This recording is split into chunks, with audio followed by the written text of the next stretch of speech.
Die grafiek toon 'n verandering wat aan 'n chemiese ewewig in 'n geslote houer by tyd T1 gemaak is.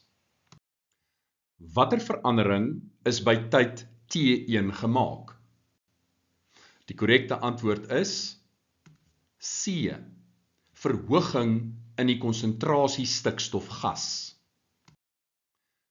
By T1 sien ons 'n skerp toename in die konsentrasie van die stikstofgas, waarna daar 'n afname is in die konsentrasie van die stikstofgas, as ook die waterstofgas. Daar is ook 'n toename in die ammoniakgas. Met ander woorde, daar is 'n afname in die reaktanse en 'n toename in die produk, met ander woorde, die voorwaartse reaksie word bevoordeel. As ons kyk na A, die byvoeging van 'n katalisator.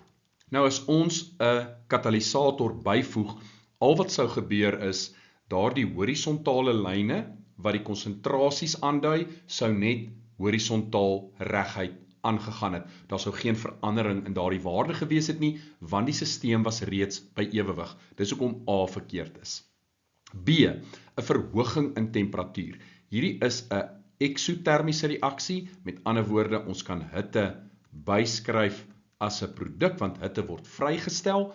As ons die hitte gaan laat toeneem, dan gaan die terugwaartse reaksie bevoordeel word, en ons het reeds gesê dat hierdie is aanduidend van 'n bevoordeling van die voorwaartse reaksie. Daar is meer ammoniak wat vorm. Met ander woorde, B is verkeerd. Dan C, 'n verhoging in die konsentrasie van die stikstofgas. Daar verhoog dit, en dan is daar 'n geleidelike afname in die konsentrasie van die reaktanse en 'n geleidelike toename in die konsentrasie van die produk. C is dus korrek. Nou kyk mooi na D, 'n verhoging in druk. Ons het 1 plus 3 mol gas aan die linkerkant, met ander woorde 4 mol gas, en daar's net 2 mol gas aan die regterkant. 'n Verhoging in druk gaan dus wel die voorwaartse reaksie bevoordeel, maar 'n verhoging in druk gaan nie daardie verduidelik dat dit slegs gebeur met die stikstofgas en dat daar geen skielike verandering is vir die waterstofgas of die ammoniakgas nie. En dis hoekom D verkeerd is.